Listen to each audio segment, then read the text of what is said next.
안녕하세요. 반갑습니다. 저는 한국 NCD를 섬기는 김한수 목사라고 합니다. 오늘 여러분들과 함께 기능적 조직에 대해서 어떻게 하면 우리 교회가 더 건강한 그런 조직을 갖는 그런 교회가 될지에 대해서 우리 함께 공부하는 그런 시간을 좀 갖도록 하겠습니다.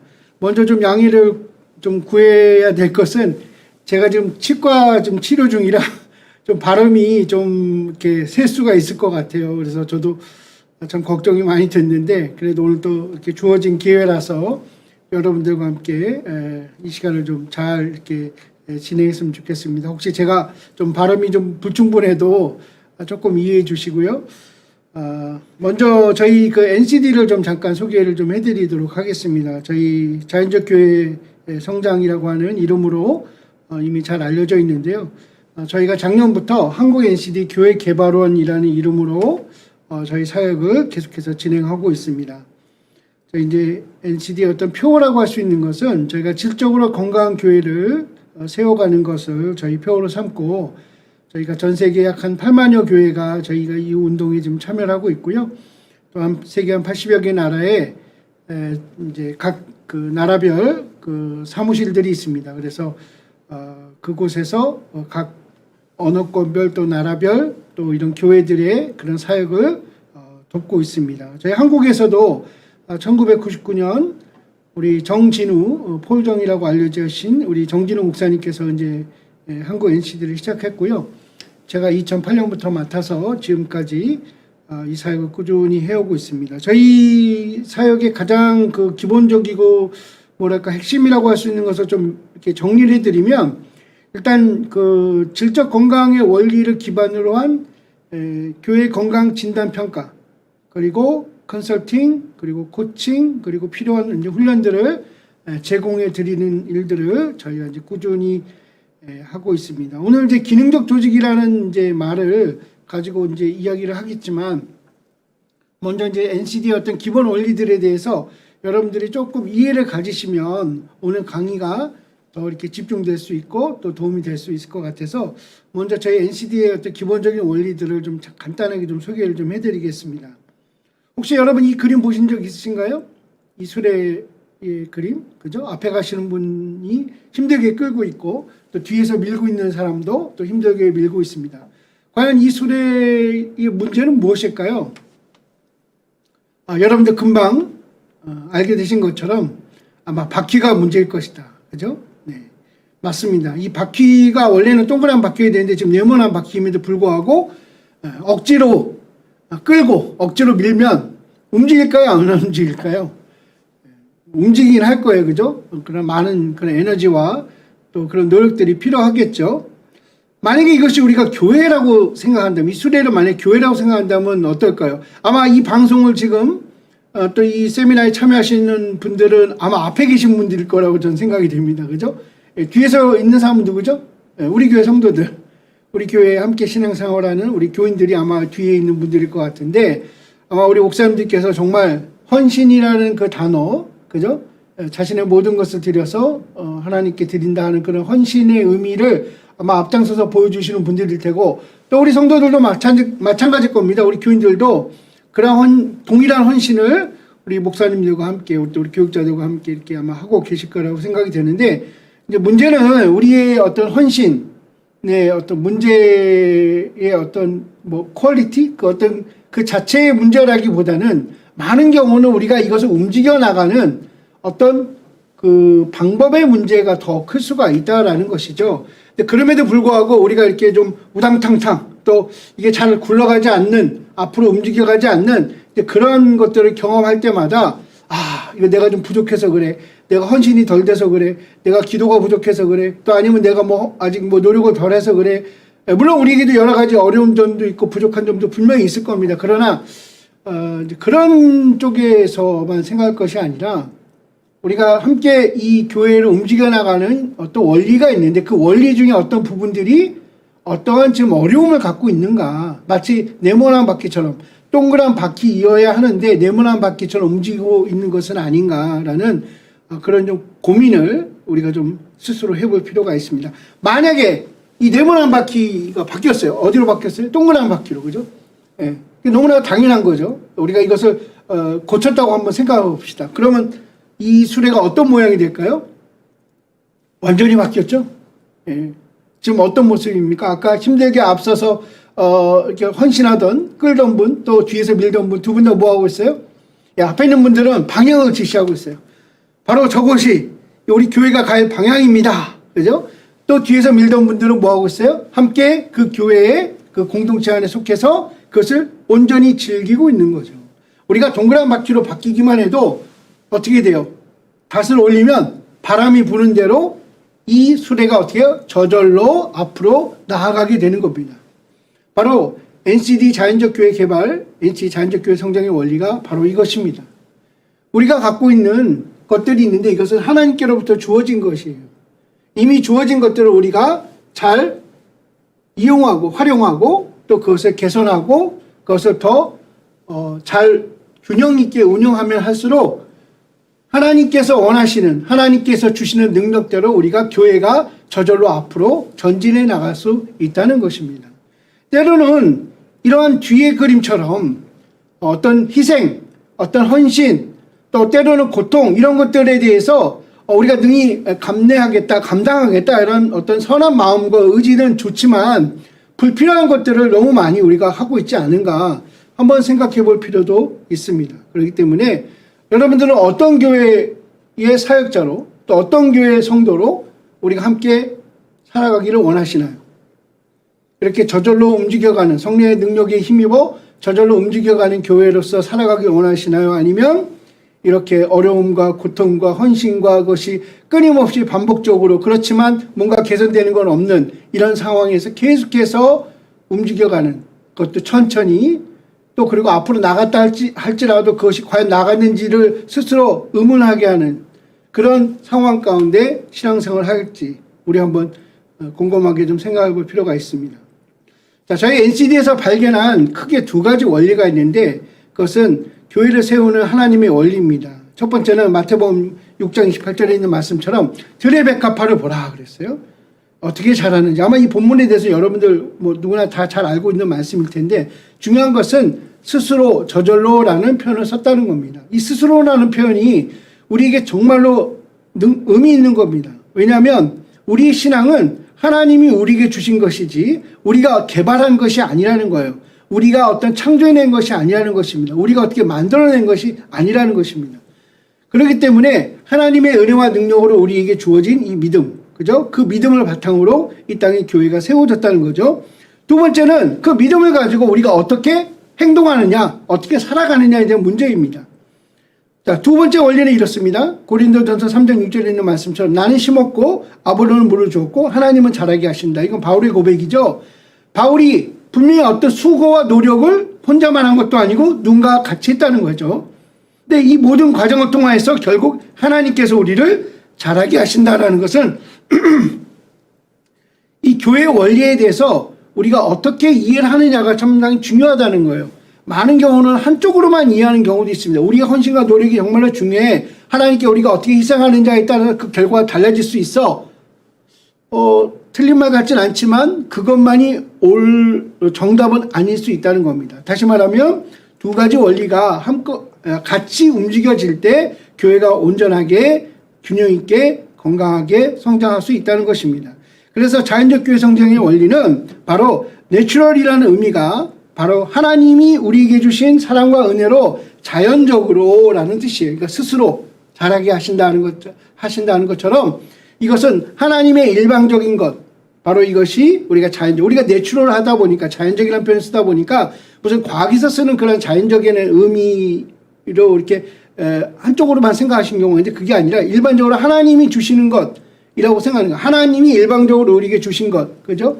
이런 걸 생각하면 우리가 교회는 바로 하나님이 세우신 거예요. 하나님이 주도권을 갖고 이니시에이티브를 가지시고 그가 주도하여서 이 땅에 세우신 것이 바로 교회라는 곳이죠. 근데 그곳을 바로 그런 교회 공동체를 우리가 끊임없는 순종과 헌신을 통해서 계속해서 개발해 나가야 된다는 거예요. 디벨롭먼트를 해야 된다는 거죠. 예.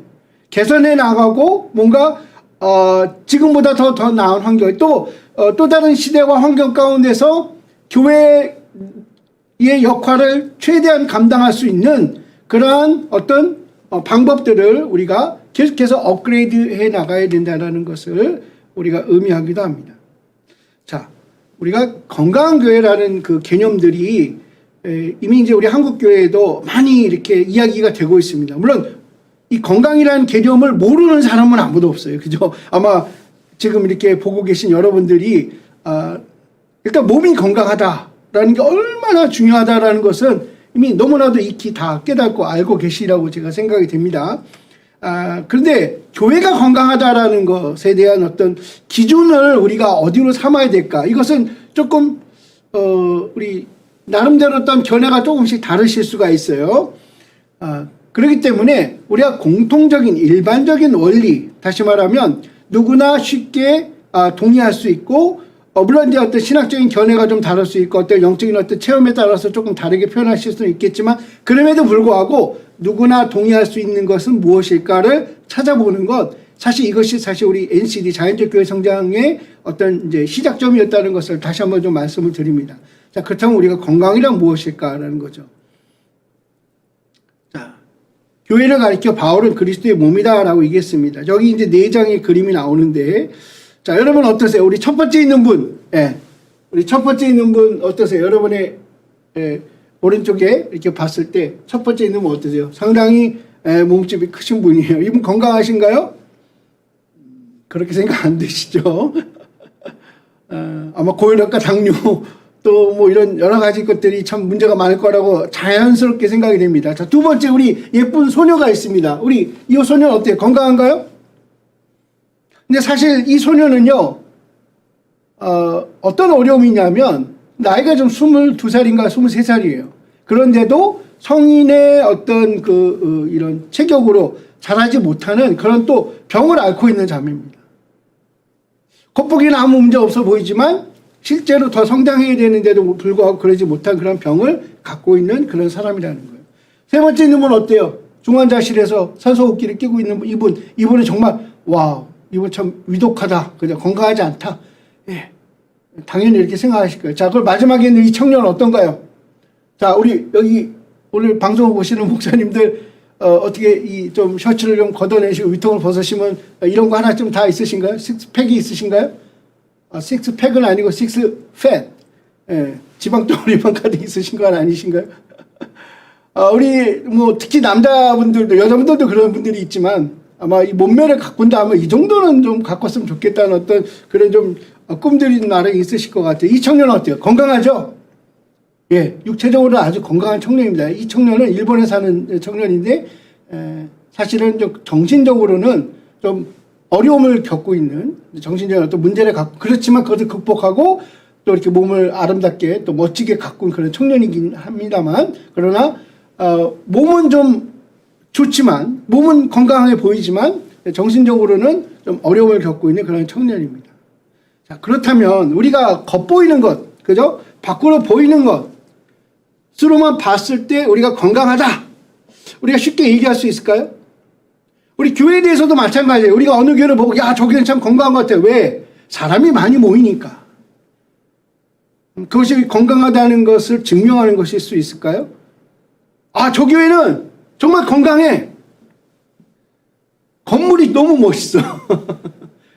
건물이 멋있는 것이 건강하다는 것을 보장해 줄 수 있을까요? 뭐 그 외에도 우리가 여러 가지 이야기를 할 수 있습니다. 우리가 사실 겉으로 봤을 때 우리가 교회가 건강하다. 다시 말하면 우리 성도들 한 사람 한 사람이 건강하고 그래서 건강한 교회 공동체를 갖고 있다라는 것을 이야기하기에는 우리가 겉으로 보는 것만으로는, 외형적인 것으로는 상당히 어려울 수 있다는 것입니다. 그렇기 때문에 우리가 조금 더 안팎을 다 볼 수 있는 그런 도구가 필요합니다. 그런 방법이 필요합니다. 그런 방법들을 이제 크리스찬 슈바르츠라는 목사님을 통해서 우리가 이제 발견해낸 것이 있는데, 첫 번째가 바로 건강교회 6가지 생명체의 원리입니다. 이 생명체의 원리는요, 생명을 가진 모든 그런 것들이 다 공통적으로 이제 누리고 있는 거예요. 예를 들면 기능적이어야 되고, 상호 의존적이어야 되고, 번식을 할 수 있어야 되고, 에너지 전환이 돼야 되고, 다목적이어야 되고, 공생한다라는 이 6가지 원리는, 이건 누구나 어떤 생명체를 갖고 있는 모든 그런 어떤 이제 그 오르게닉 폼, 그죠? 이 생명체의 모든 것들은 다 이것을 갖고 있다라고 얘기할 수 있습니다. 교회에 대해서도 마찬가지예요. 교회가 유기체적 생명체라는 것을 잊으시면 안 돼요. 우리가 사람들이 모여서 뭔가 일을 하고 어떤 목표를 정해서 우리가 함께 이렇게 움직여가고 거기 위해서 또 나름의 헌신과 또 어떤 수고와 노력들을 이렇게 결집시키고 하는 여러 가지 또 의사소통의 그런 방법들 이런 것들을 다 동원합니다. 이제 그렇기 때문에 간혹 오해하시는 게 뭐냐면 교회가 예를 들면 어떤 그야말로 세큘러 세상적인 어떤 조직이나 아니면 심지어는 어떤 회사에 이렇게 빗대우는 경우들이 있어요. 경영이라는 측면에서는 아주 비슷한 것들이 사실은 많이 있습니다. 그렇지만 우리의 궁극적인 목표가 크게 달라요.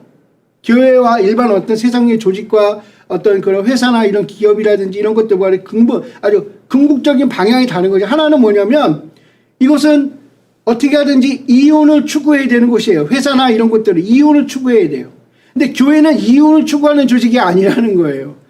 예, 생명이 또 다른 생명을 낳는 건강한 생명체가 되어서 또 다른 생명을 계속해서 번식해 나가는 다시 말씀드린 그리스도로 말미암아서 우리가 또 다른 그리스도인들을 계속해서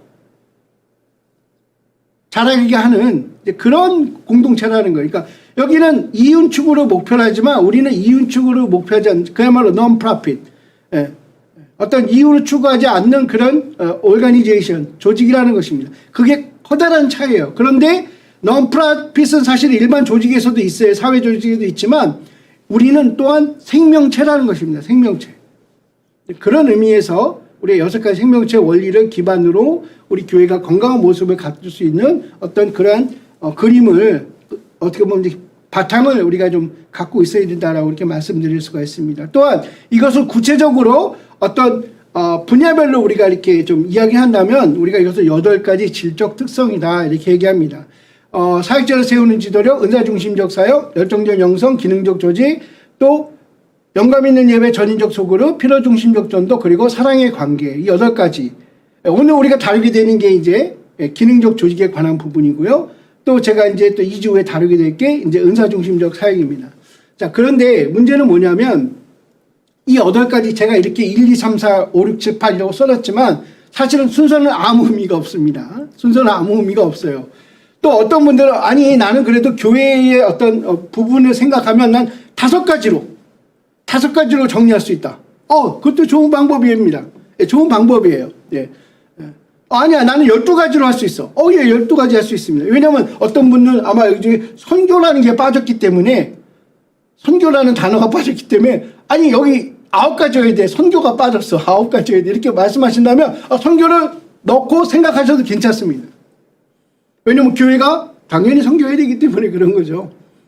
다만 이제 저희 NCD에서는 이 8가지로 정리해 놓은 것은 여러분들이 생각할 수 있는 뭐 5가지, 6가지, 뭐 9가지, 12가지, 뭐 아니면 20가지 이런 분야에서도 또 공통적으로 연결될 수 있는 부분들을 모아놓은 것 뿐이에요. 이건 이제 크리스찬 슈바르츠라고 하는 어떤 한 교회 전문가가 교회 성장의 전문가가 이렇게 정리했다라고 그리고 이렇게 한번 보십시오라고 제안해 드리는 것입니다. 그렇기 때문에 여기는 어떤 절대성보다는 이걸 통해서 여러분들이 더 좀 자극을 받으셨으면 좋겠어요. 우리 교회가 더 건강해지려면 어떤 부분에 대해서 더 힘써야 되고 애써야 되고 또 그 부분이 어떻게 하면 더 건강하게 잘 돼야 될지에 대해서 정말 고민이 된다. 이런 것들을 시작할 수 있는 어떤 도전이 되고 좀 자극이 될 수 있는 그런 분야라고 생각이 됩니다. 자, 우리 NCD를 제가 처음 소개해 드릴 때 저희가 교회 건강 진단 평가를 해드린다고 제가 말씀을 드렸죠. 저희가 가장 중요하게 여기는 부분이 바로 그것입니다. 우리가 교회 건강 설문조사라는 걸 통해서 저희가 교회 건강 진단 평가를 하는데 이 진단 평가에 중요한 이유가 있어요. 왜냐하면 객관적 평가 통해서 성장의 출발점을 이해하고 또한 평가의 기준이 무엇인지를 확인하는 것이 아주 중요하기 때문입니다. 아마 이 물통에 대해서도 여러분들 아마 많이 보신 적이 있을 거예요. 만약에 이 물통이 8조각으로 된 것이라고 한다면 아까 얘기한 8개의 질적 특성을 기준으로 말씀을 드리는 겁니다. 만약에 8개의 이런 그 조각으로 된 이 물통에 우리가 가장 높은 것이 있고 또 낮은 것이 있다고 한다면 다시 말하면 이것을 우리가 최고치다 또 최소치다 이렇게 의미를 이제 표현을 그렇게 정해서 하는 겁니다. 자, 제일 잘 되고 있는 우리 교회에서 가장 매력적인, 이것은 우리 교회 안이나 교회 밖에 있는 사람이나 누구나 우리 교회에 대해서 가장 매력적으로 생각하는 최고치가 있기 때문에 그것 때문에 사람들이 우리 교회에 참여하게 될 거예요. 근데 문제는 뭐냐면 우리 교회에서 가장 약한 부분, 우리가 이걸 최소치라고 말한다고 말씀드렸습니다.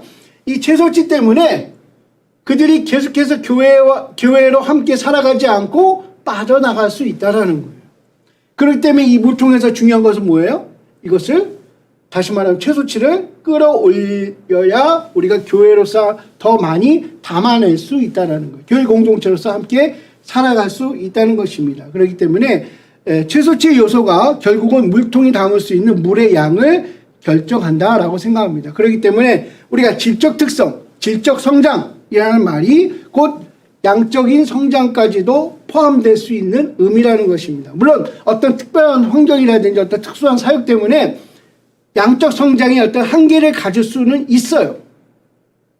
그렇지만 여전히 그 교회가 아니면 그 조직체가 아니면 그 어떤 선교회가 아니면 그 어떤 지역에 있는 어떤 신앙 어떤 조직들이 어떤 공동체들이 건강한지 아닌지는 사실 양적 성장과도 관계없이, 다시 말해 지금 현재 몇 명이 모이느냐와 관계없이도 질적 성장, 다시 말하면 질적인 특성이 얼마나 건강한지는 우리가 평가해 볼 수 있다는 것입니다. 그렇기 때문에 우리가 교회 건강 진단 평가는 아주 중요한 거예요.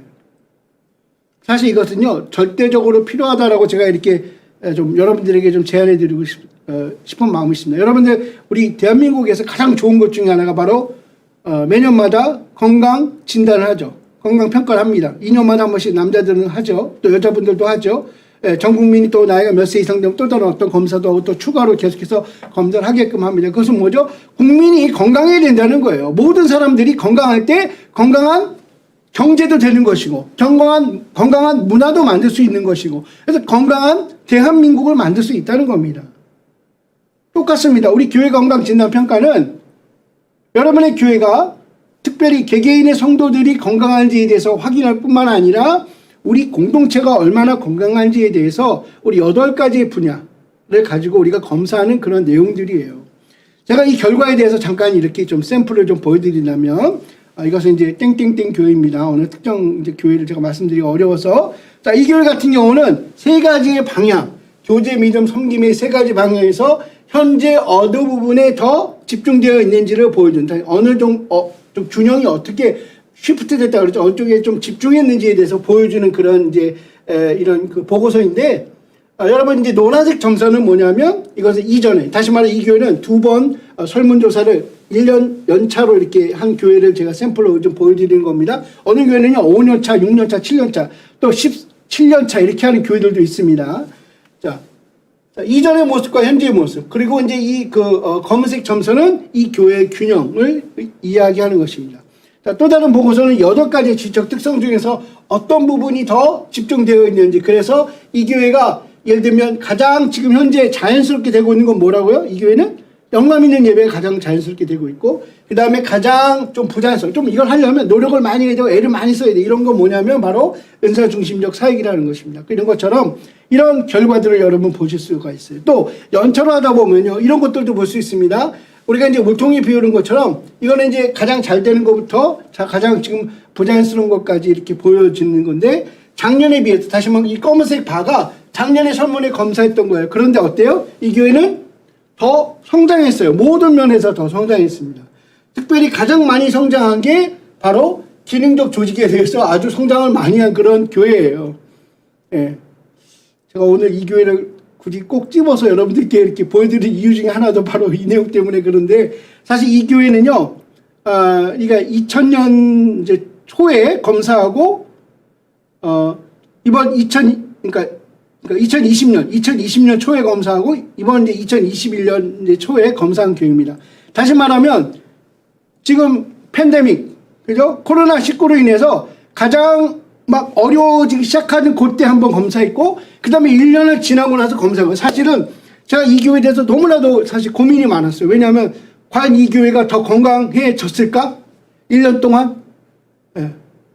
여러분 생각이 어떠세요? 여러분 지금 여러분의 교회가 이 팬데믹 기간 동안 더 건강해지셨습니까? 예. 사실 건강해질 수 있는 교회가 있을까라는 정말 제가 교회 이런 컨설팅도 해드리고 코칭도 해드리는 입장에서 제 자신이 사실 좀 믿음이 없었던 것 같아요. 그런데 그럼에도 불구하고 설문 결과의 내용은 너무나도 저를 아주 이렇게 정말 감사한 마음으로 가득 차게 만들었어요. 왜냐하면 교회가 더 건강해졌어요. 더 건강해졌습니다. 예. 비록 우리가 이제 이제 집합이라는 어떤 이제 규제가 좀 있기 때문에 숫자적인 한계가 있기 때문에 우리 그 교회에도 이제 뭐 과연 숫자적으로 몇 명이 더 증가했느냐 이거는 사실은 지금 확실하지 않아요. 이제 정말 팬데믹이 다 끝나고 나 봐야 숫자적인 어떤 증가가 있었을까를 우리가 한번 기대해 볼 수 있겠지만 중요한 것은 교인들이 이전보다 더 건강한 신앙생활을 우리가 함께 하고 있다는 것은 우리가 객관적인 설문조사를 통해서 이렇게 증명할 수 있다는 것입니다. 자, 그래서 이 교회의 이 8가지 이 질적 평균 점수대를 보면요.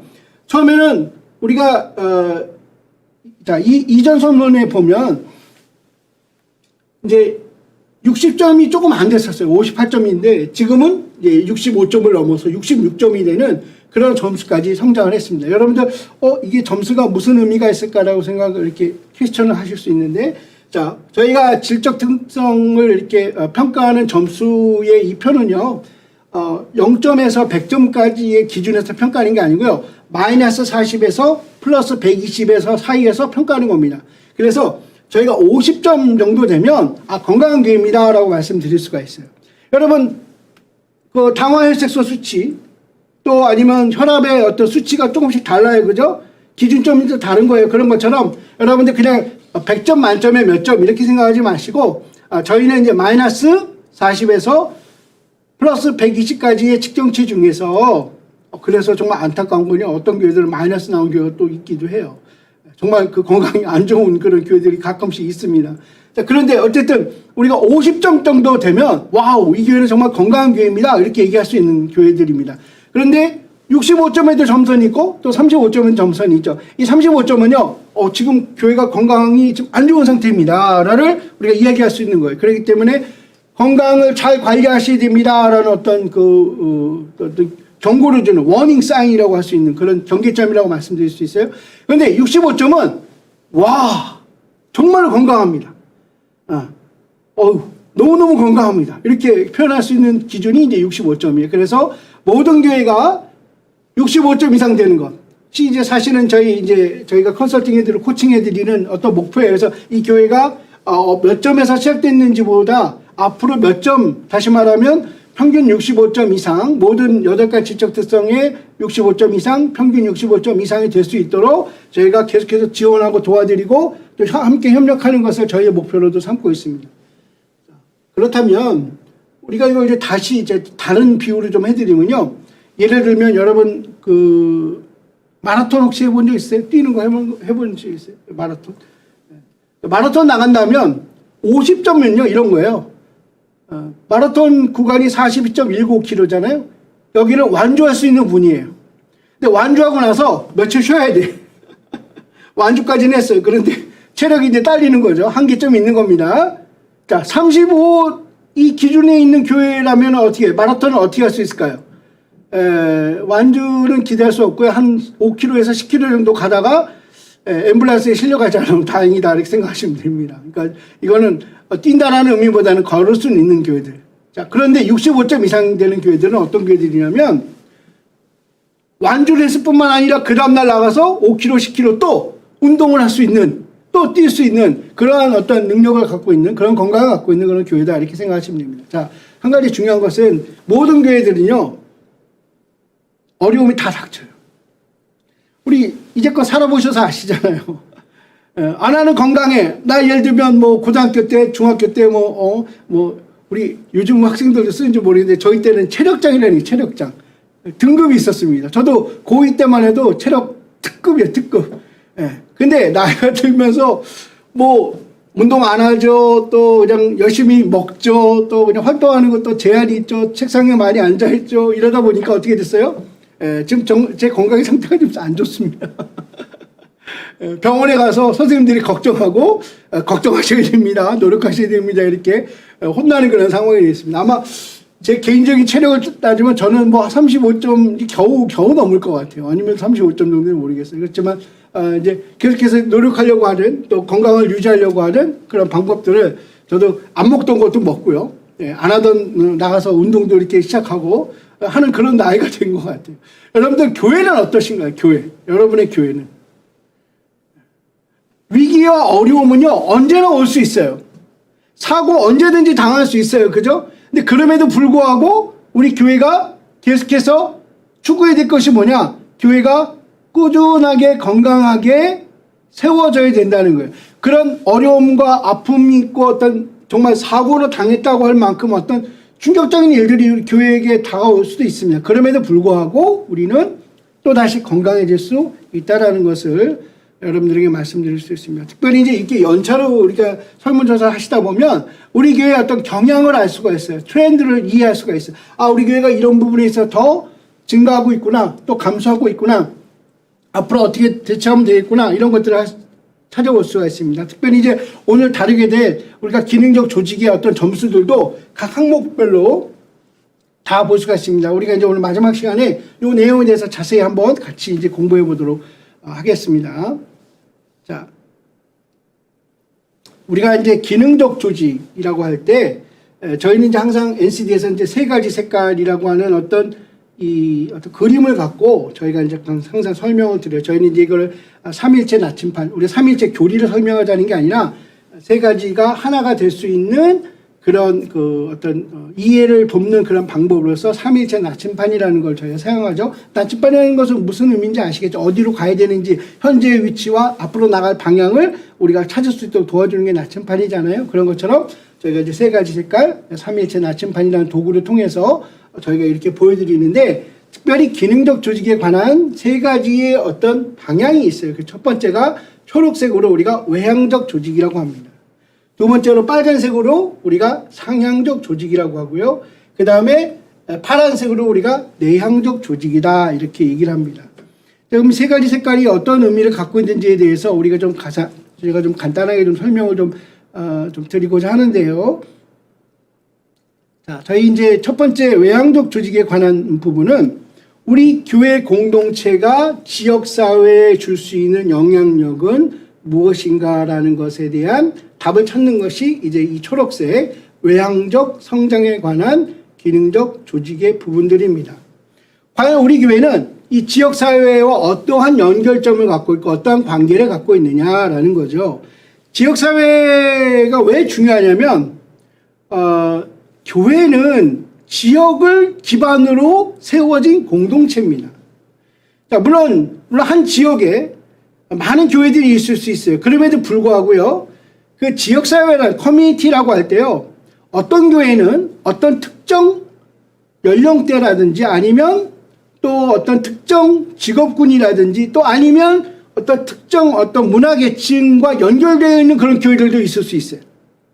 자, 어떤 면이든지 간에 이런 것들과 우리가 어떻게 연결되어 있는가, 또 그리고 교회로서 지역사회 또 아니면 그 어떤 특정 세대에 아니면 어떤 특정 어떤 이제 계층이라고 할까요? 그런 분들에게 우리가 어떠한 영향력을 주고 있는가, 또 그 영향력을 주기 위한 우리 교회의 조직은 무엇인가를 우리가 답하는 것이 바로 이 초록색의 외향적 성장에 관한 부분이라는 거예요.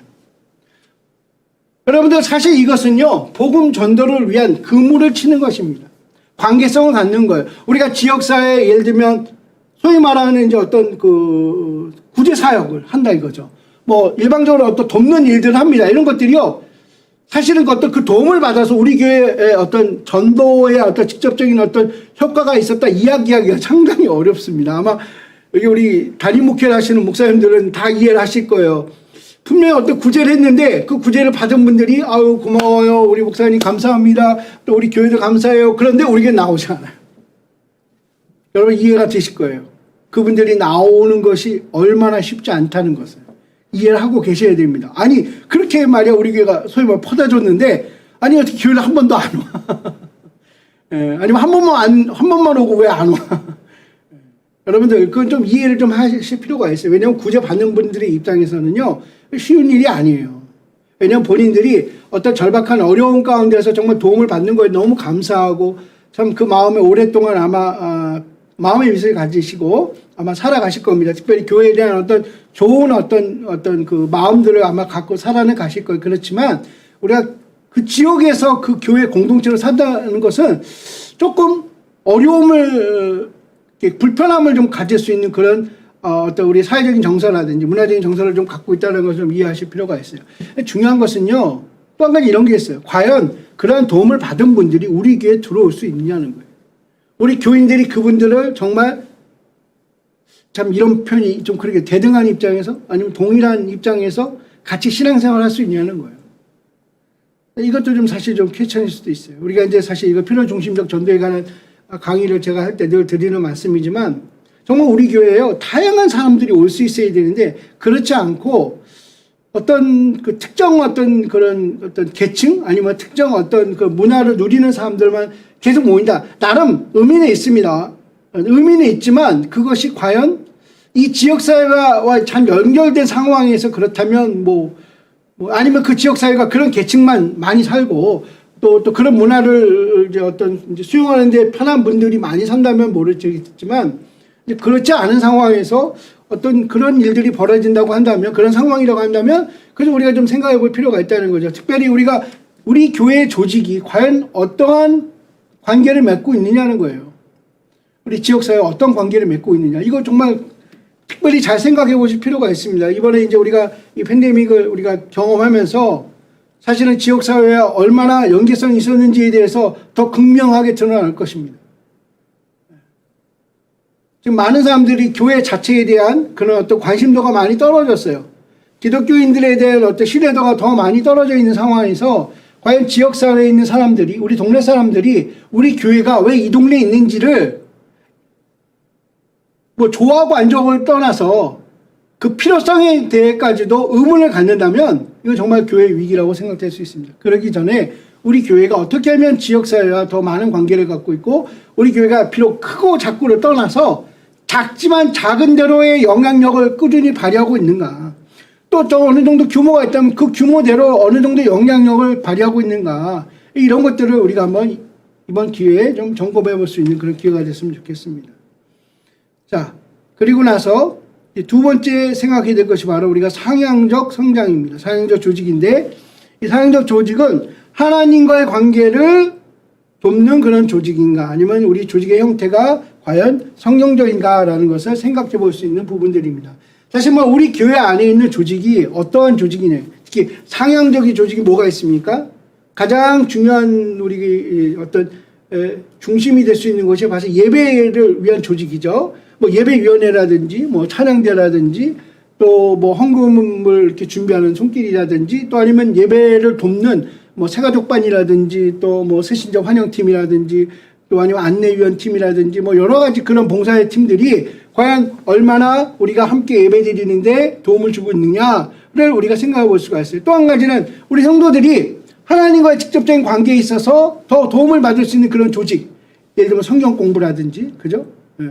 아니면 뭐 일대일 제자훈련반이라든지 또 아니면 기도 모임이라든지 이런 것들이 얼마나 잘 운영되고 있는가, 그러한 조직들이 잘 갖춰지고 있는가를 우리가 생각하는 것이 바로 상향적 조직 또 상향적 성장을 위한 그러한 내용들이라는 것입니다.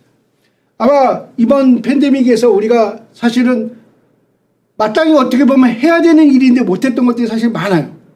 특별히 예배에 관계된 것들은요, 거의 그냥 뭐 할 수 있는 게 없었다라고 얘기해도 과언이 아닐 정도, 그냥 뭐랄까 두 손 다 놓고 그냥 어쩔 수 없는 상황, 이런 것들을 많이 우리 경험하셔서 참 마음의 부담도 많이 되시고 또 갈등도 많이 있으셨을 거라고 생각이 됩니다.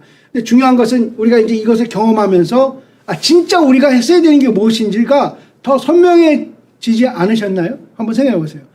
진짜 뭘 해야 되는가, 왜 해야 되는가, 어떻게 해야 되는가가 더 선명해지는 그런 시간이 아니었나 이렇게 생각이 됩니다. 우리 성도들도 마찬가지예요. 우리 성도님들도 우리 보면 그냥 해야 되니까, 그냥 뭔가 무언의 어떤 그런 관계 가운데 그냥 해야 되니까, 뭐 봉사해야 되니까 라고 어떤 이게 자발적이라기는 좀 그렇고, 그렇다고 해서 이게 뭐 어떤 수동적인 것도 아니고 뭐 좀 능동적인 것, 수동적인 거에 어떤 이상한 줄다리기를 갖고 뭔가 봉사에 참여하셨던 분들이 이제는 뭐 수동적이라도 그걸 할 수 있는 기회가 없었던 이 시간을 통해서 와우, 내가 작은 일이지만 봉사하는 게 너무나도 의미 있었던 일이구나. 그리고 우리 교회 공동체 세우는데 큰 도움이 될 수 있구나.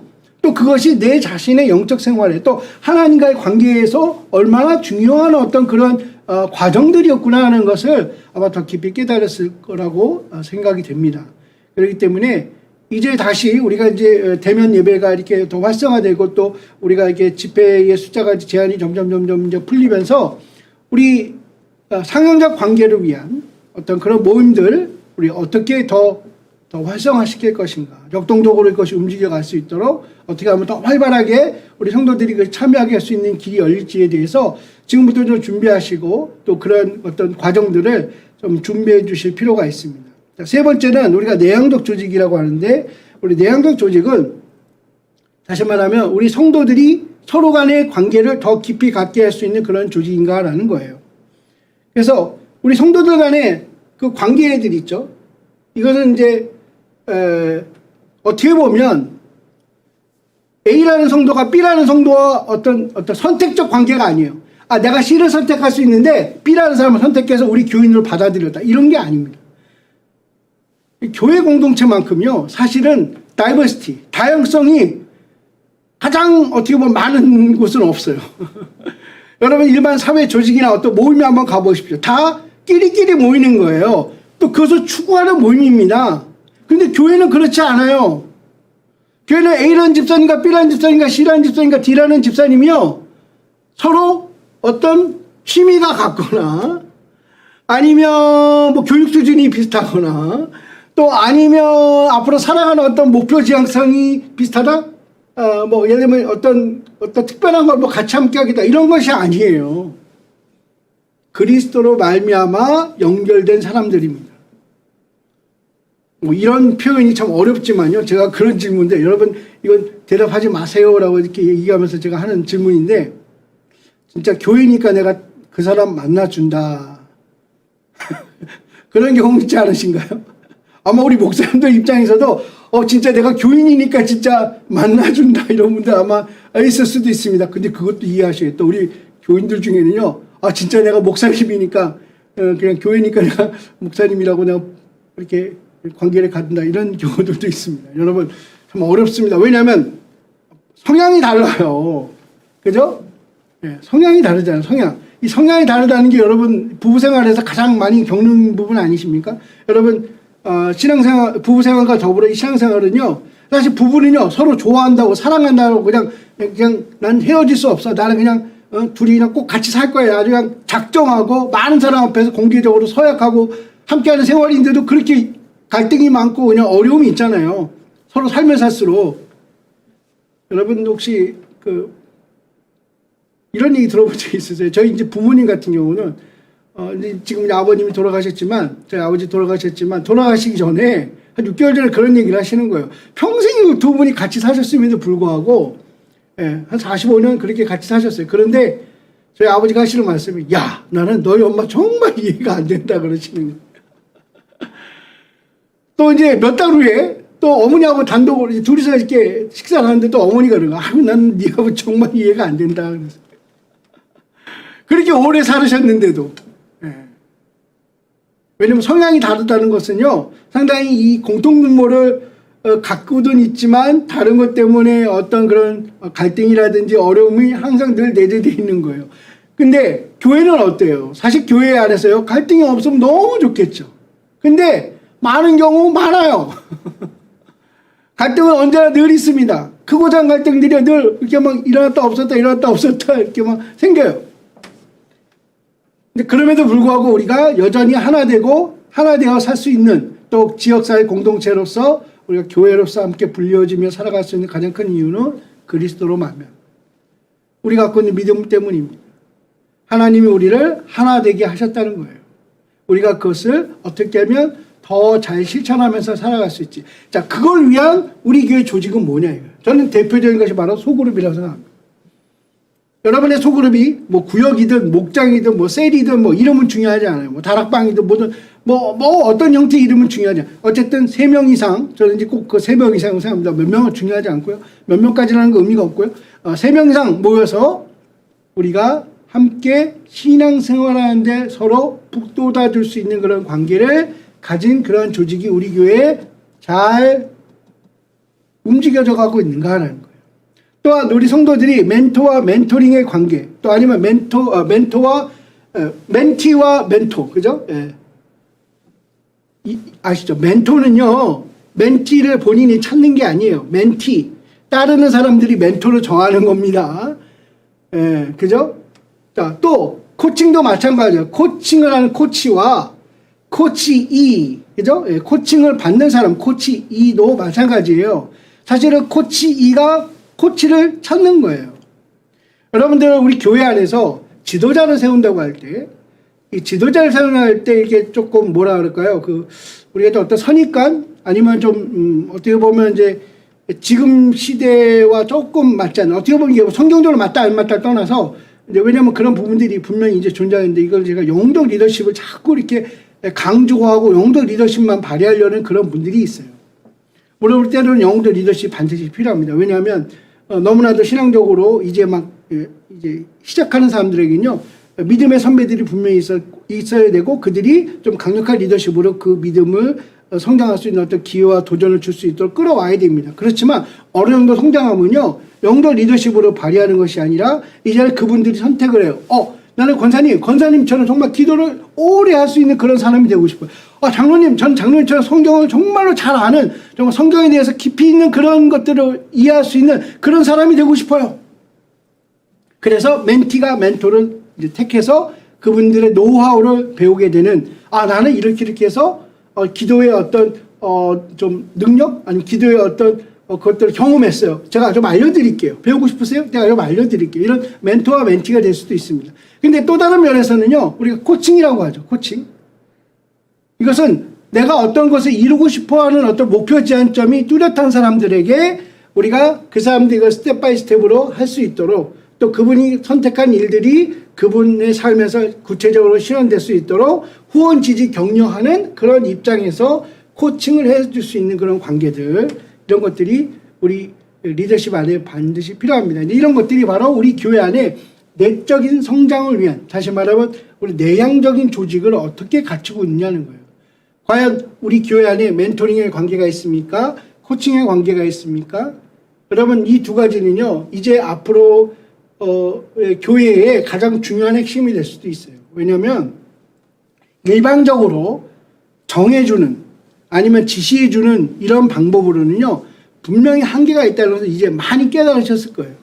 그런 것처럼 앞으로는 성도들이 자발적으로 내가 나의 신앙 성장을 위해서 내가 누구의 도움을 받겠다, 어떤 도움을 받겠다라는 것을 선택할 수 있고, 중요한 것은 그 선택에 대해서 누군가 후원하고 지지하고 격려해 줄 수 있는 그러한 우리 교회 리더들이 있는가를, 우리가 어떻게 그 리더들을 세우는가에 대한 방법들을 우리가 좀 고민할 때가 되었습니다. 특별히 저희 목사님들 많이 계시겠지만 우리 목사님들 마찬가지예요. 우리 목사님들도요, 영적 리더십으로 해라 말라의 어떤 명령식의 그런 것들은요, 최소한 줄이셔야 돼요.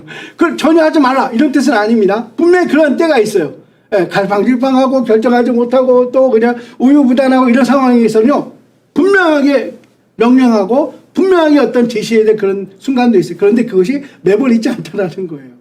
이해하셔야 됩니다. 여러분, 목사님들 좀 이해 좀 해주셔야 돼요. 이제 본인도 마찬가지고요. 우리 성도들에 대해서 그런 어떤 명령적인 어떤 그런 리더십을 발휘하는 건요, 정말 적재적소예요. 최소한으로 할 수 있는 그런 때가 되었다고 생각하십니다. 그 대신 멘토링 얼마든지 할 수 있어요. 여러분, 아마 우리 교회 공동체 안에서 목사님만큼 기도에 대해서, 목사님만큼 성경에 대해서 많이 하는 분들 없습니다. 다시 말하면 신앙적인 어떤 멘토를 해줄 수 있는 노하우를 많이 갖고 계시잖아요. 우리 목사님들께서 분명히 그러한 관계를 만들어갈 수 있어요. 더 중요한 것은 목사님만 하는 것이 아니라 누군가도 함께 할 수 있도록 만드는 거예요. 집사님, 권사님들을, 또 장로님들을 그러한 멘토의 역할이 될 수 있도록, 누군가의 또 다른 멘토가 될 수 있도록 세워가는 거예요. 또 한 가지는 뭔가 분명한 목표를 갖고 행할 수 있기를 원하는 사람들에 대해서 코칭해 줄 수 있는, 그냥 내가 이렇게 저렇게 해봐, 내 노하우는 이런 거야.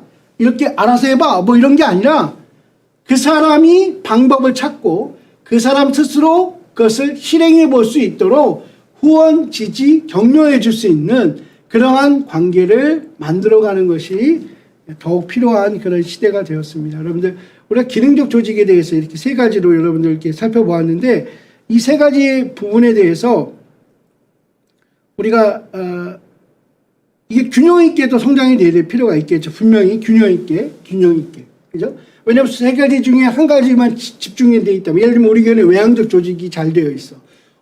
아주 좋은 거예요. 그러나 상형적 조직과 내향적 조직이 약하다면 그것이 어떤 의미가 있을까? 또 반대로 우리 교회는 정말 예배는 너무 좋아. 예배 조직이 잘 돼. 예배 드리기를 위해서 정말 많은 사람들이 막 어떤 봉사도 하고 또 그런 어떤 이런 조직들이 잘 돼 있어. 그런데 우리 교회는 지역사회와 아무 관계가 없는 교회예요. 과연 그것이 어떤 의미일까? 과연 그것이 건강할 거냐? 그죠? 건강할 거냐? 여러분, 우리 몸에도 마찬가지입니다. 제가 이제 NCD를 개인적으로 이렇게 제 삶에도 이렇게 뭔가 적용해 보려고 참 무지 애쓰는 것 중에 하나 뭐냐면 균형이에요, 균형. 몸에 어떤 질병이 오는 거냐? 대부분 다 균형이 깨져서입니다. 과다하거나 아니면 과소하거나의 어떤 그것을 맞추지 못하면 몸에 어떤 질병이 찾아오고 문제가 생기기 시작하는 거예요. 그죠? 그런 것처럼 우리도 교회도 마찬가지입니다. 우리가 이 세 가지의 이 조직에 대한 부분, 우리가 기능적 조직, 펑셔닝 될 수 있는 조직을 우리가 세워가는 것. 근데 균형적인 조직을 하는 거예요. 근데 우리가 이 스트럭처와 네트워크는요, 여러분들 우리가 어떤 크게 구분이 안 되는 경우도 있지만 조금 구분해서 생각해야 될 부분들도 있습니다. 우리가 조직이라는 것은요, 이미 이제 우리가 예를 들면 어떻게 보면 안팎으로, 다시 말하면 우리 공동체 안에 있는 모든 사람들이 안팎으로 보여지는 거예요. 보여지는 거예요. 이미 정해져 있는 거죠. 어떤 구조, 어떤 조직이 이미 정해져 있는 걸 갖다 우리가 이제 조직이라고 얘기하는 거예요. 그런데 네트워크는요, 사실 말하면 상호 교류에 관한 겁니다. 상호 교류. 이거 네트워크 다시 말하면 상호 교류입니다. 이것은 사실은 눈에 잘 안 보일 수도 있어요. 어떤 교회는 조직은 돼 있어요. 서류상의 조직은 잘 되어 있으나 네트워크, 상호 교류가 안 되는 그런 교회들도 꽤 있다는 거예요. 실제로 그것이 움직여지지 않는다는 거예요. 그래서 우리가 기능적 조직이라고 얘기한다면요, 바로 이 상호 교류가 끊임없이 일어나는 그러한 보여지는 조직을 갖고 있는 곳. 그럴 때 더 건강한 교회가 될 수 있다라고 이야기할 수 있습니다. 자, 그래서 조직의 구조와 체계가 분명하고 또 리더십의 감독, 슈퍼바이징. 그죠? 예를 들면 우리가 어떤 직분을 맡겠다는 것은 그것을 그 사람이 알아서 하겠지라고, 그래서 우리가 위임이라고 착각하는 그런 경향이 너무 많아요. 그렇지 않아요. 계속해서 그 사람을 도와줘야 돼요. 집사님 지금 찬양팀 하는데 제가 무엇을 도와드리면 찬양팀을 더 잘 봉사할 수 있나요? 누가 물어봐야 돼요? 찬양팀 리더가 물어봐요. 찬양팀 리더에게는 집사님 아니면 전사님, 찬양팀 리더로서 역할을 잘 하시려면 내가 무엇을 도와드리면 될까요? 라고 누가 물어봐야 돼요? 단임 목사님들이 물어봐야 돼요. 그러니까 우리가 감독이란 말은 이렇게 뭐 틀리는 거 찝어내는 것을 감독을 얘기하는 것이 아니라 그 사람을 우리가 어떻게 하면 후원하고 지지하고 격려해 줄 수 있는가.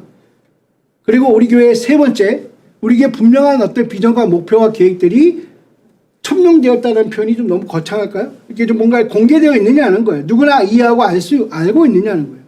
또한 우리 교회가 끊임없이 새로운 일들을 벌여나가는, 또 어떤 외부적인 거나 내부적인 어떤 변화에 대해서 우리가 그것을 능히 감당해낼 수 있는 그러한 유용성, 아니면 우리가 이것을 잘 감당해낼 수 있는 어떤 그러한 태도, 준비가 되어 있는가라는 것을 우리가 생각해 볼 필요가 있습니다.